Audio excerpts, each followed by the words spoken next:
Yeah సా పద్మాసనస్థా విపులకటితటీ పద్మపత్రాయతాక్షి గంభీరావర్తనాభిః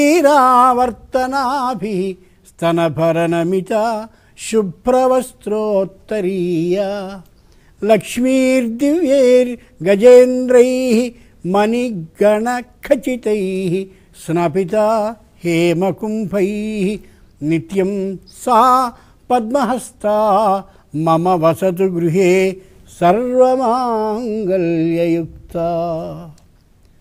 4వ రోజున అమ్మవారు మహాలక్ష్మి అలంకారంలో మనని అనుగ్రహిస్తూ కనిపిస్తున్నారు. ఎలా ఉంటుంది ఆవిడ? యా సా పద్మాసనస్థా.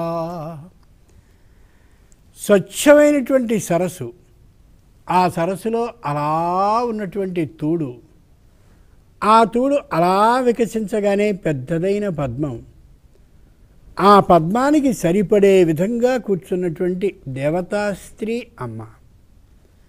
ఆవిడ కూడా పద్మాసనస్థ, పద్మాసనంలో కూర్చుంది. ఆవిడ పద్మాన్ని ఆసనంగా చేసి కూర్చుంది, పద్మాసనం వేసుకుని కూడా కూర్చుంది. పద్మపత్ర ఆయత అక్షి, కళ్ళలా విచ్చి చూస్తోంది. నన్ను చూస్తున్నావే, సంతోషంగా గమనించు నన్ను అని.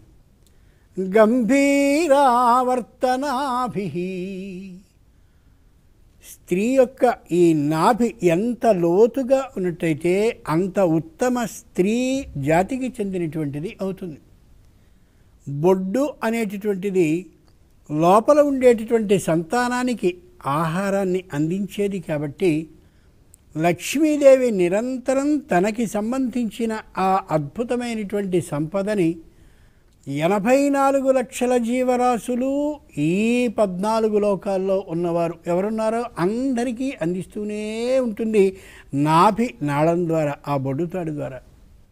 గంభీర ఆవర్తనాభిః, సముద్రంలో సుడిగుండం ఎలా ఉంటుందో, ఎంత లోతుగా కనిపిస్తూ ఉంటుందో అంత లోతు బొడ్డు కలిగినటువంటి ఆమె మనందరికీ కూడా అలా సంపదని నిరంతరం అందిస్తూనే ఉంటుంది.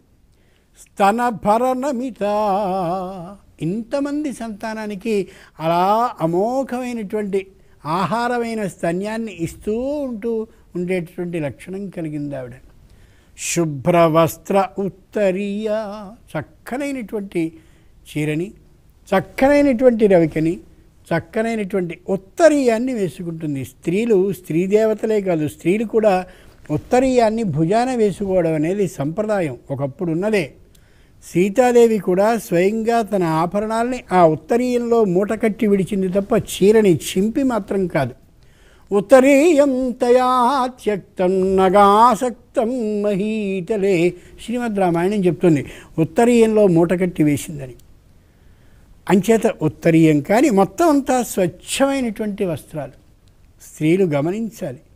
ఇళ్లలో ఉన్నప్పుడు కూడా చక్కనైనటువంటి వస్త్రధారణలో ఉండాలి అని మన దేవతా స్వరూపాలు అన్నీ చెప్తాయి. లక్ష్మీ దివ్యైర్గజేంద్రైః మణిగణఖచితైః స్నాపిత హేమకుంభైః, బంగారపు బిందెలు అటు ఇటు ఉండి వాటికి అమోఘమైనటువంటి మణులన్నీ గుచ్చి ఉంటే, పొదగబడి ఉంటే, దాని నిండుగా ఆకాశగంగా జలాలను తెచ్చి అమ్మవారిని అభిషేకిస్తూ కనిపిస్తాయి. 2 ఏనుగులు తుండాలని పట్టుకుని అలా అభిషేకిస్తూ ఉంటాయి. గజాంతం ఐశ్వర్యం, ఐశ్వర్యాన్ని ఏనుగులతో కొలుస్తారు అంటారు. అమోఘమైనటువంటి గజారోహణం అంటే ఇది అమోఘమైనటువంటి సమ్మానం కింద లెక్క. స్నాపిత హేమకుంభైః, అటువంటి లక్ష్మీదేవి నిత్యం మమ వసతు గృహే, మా ఇంట్లో శాశ్వతంగా అలా ఉండిపోవాలి. సర్వమాంగళ్యయుక్త, ఏ కుంకుమ, ఏ వస్త్రాలు, ఏ అమోఘమైన గాజులు, అద్భుతమైన ఆభరణాలు, కాలికి మట్టెలు, ఇవన్నీ ఏ మాంగళ్య చిహ్నాలో మంగళసూత్రం అతి ప్రధానంగా, ఇన్ని కలిగినటువంటి ఆ తల్లి మా ఇంట్లో శాశ్వతంగా ఉండిపోవాలి అని ఆ మాంగళ్యకరమైనటువంటి చిహ్నాలు ఏమున్నాయో మంగళసూత్రం, గాజులు, బొట్టు, కుంకుమ, అలాగే ఈ పాదాలకి ఈ మట్టెలు, ఇవన్నీ కూడా ధరించి స్త్రీ పూజించాలని అమ్మవారు పరోక్షంగా మనకి చెప్తూ దర్శనాన్ని ఇస్తుంది. స్వస్తి.